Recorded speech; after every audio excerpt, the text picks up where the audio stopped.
This video looks at Europe before the Industrial Revolution up to World War I. We're going to start with a useful definition of colonialism. Colonialism was mentioned in the first video, and it was an item on your Module 1 vocabulary quiz. Let's look at it in a little more detail. Historically, colonialism was the process of acquiring colonies through military force and then dominating and exploiting the colony economically, socially, culturally, even to the point of genocide. So that 15th to 19th centuries, mostly European powers as they developed the ship power and the technology to go to other people's lands and believe they discovered them. For instance, the land that we know as Canada now was once a British colony. In the 18th century, Louisbourg was a colony of France. It changed hands many times like a poker chip as England and France fought many small European and wars in North America. But colonialism hasn't gone away. When Western countries believe that they can tell an African or Middle Eastern nation what to do today, that is colonialism. When a people's current lifestyle is affected by the way a former colonial power controlled them, that's colonialism.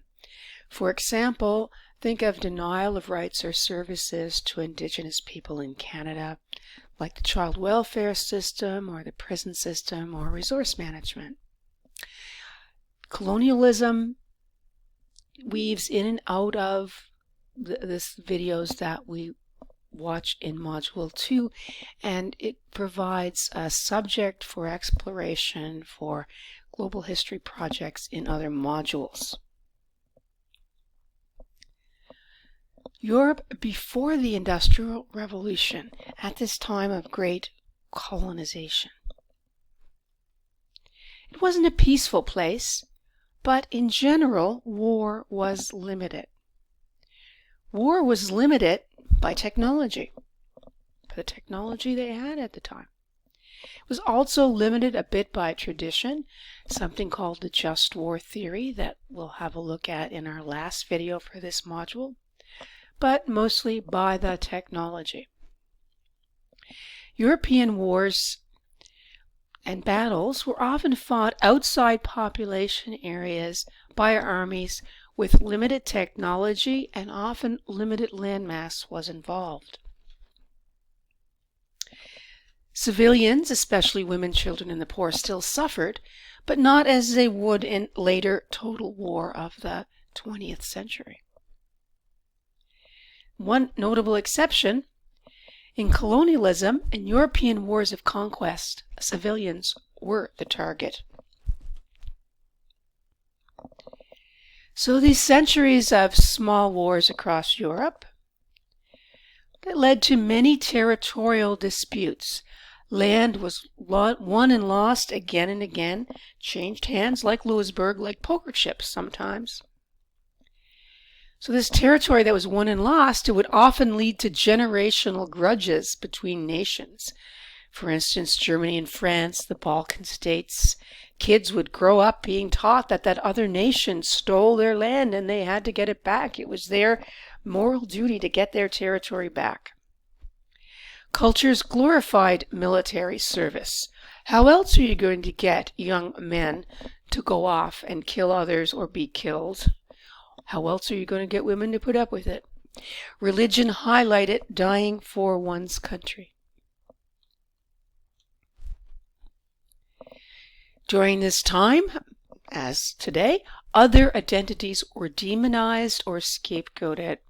Jews who lived in, say, France or Germany or Russia, they would often be blamed for problems and would fuel conflict and violence.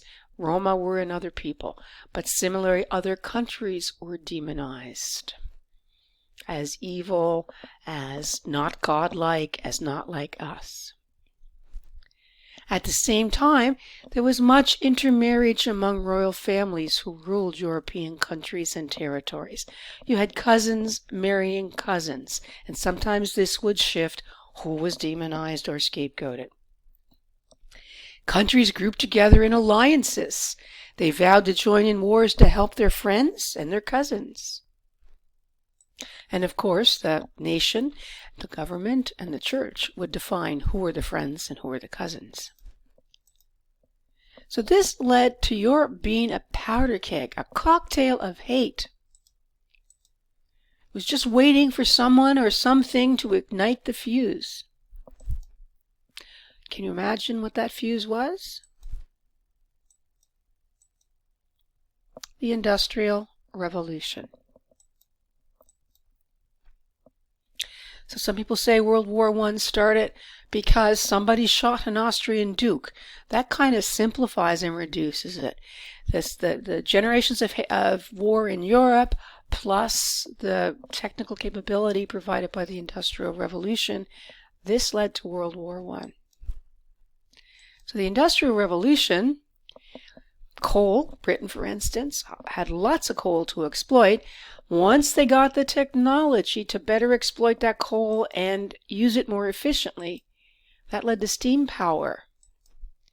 And then once steam power was around on a small scale, technology was developed to make that more efficient. And that led to mass production and consumption. And the spiral of technology change and resource exploitation, production and consumption just kept spinning out of control. So mass production and consumption isn't always a bad thing. It provided more textiles, household items, buttons. There's a whole history to how buttons had to take a long time to produce, and suddenly, bam, you could punch out 1,000 of them cheaply in an hour. Tools, always a good thing, but engine parts, also a good thing. But guns and bombs. Guns and bombs were also started to be produced on a mass scale and more cheaply. So instead of limited war, this allowed for total war, world war. The Industrial Revolution led to World War I. World War I, as we'll see later in the course, it caused World War II. Together, World War I and World War II gave us most of our current political problems. Men, exchanging territory as the fruits of war, redrawing maps in the Middle East, Europe, and Africa as war reparations. The Industrial Revolution also led to our climate crisis. And the climate crisis gives us most of the rest of our current political problems. And that's why we do an overview of these of the Industrial Revolution and World War I particularly in this course. So we're going to do, some words to think of now, and then we're going to review the main ideas of this video in a quick quiz. What factor most limited war in Europe before the Industrial Revolution? Technology. The process of acquiring colonies through military force is called colonialism. When a people's current lifestyle is affected by the way a former colonial power controlled them, that is also colonialism. Centuries of small wars across Europe led to cultures who emphasized military service, grudges that lasted for generations, territory disputes, religion that highlighted dying for one's country as an ideal. The answer is all of these. Centuries of small wars across Europe also led to, which of these? Strong nationalism, scapegoating of minorities and enemies, complicated alliances among nations, intermarriage of royal families, complicating those alliances, all of these.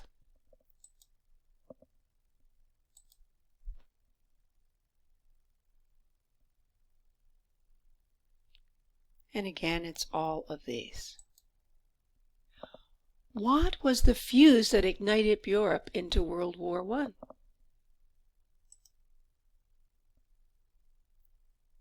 The Industrial Revolution. World War I caused many of our current political problems. Is that true or false? Way back there, World War I. And that's true. We studied the Industrial Revolution to help us understand the climate crisis, World War I, World War II, colonialism and the slave trade, or all of these.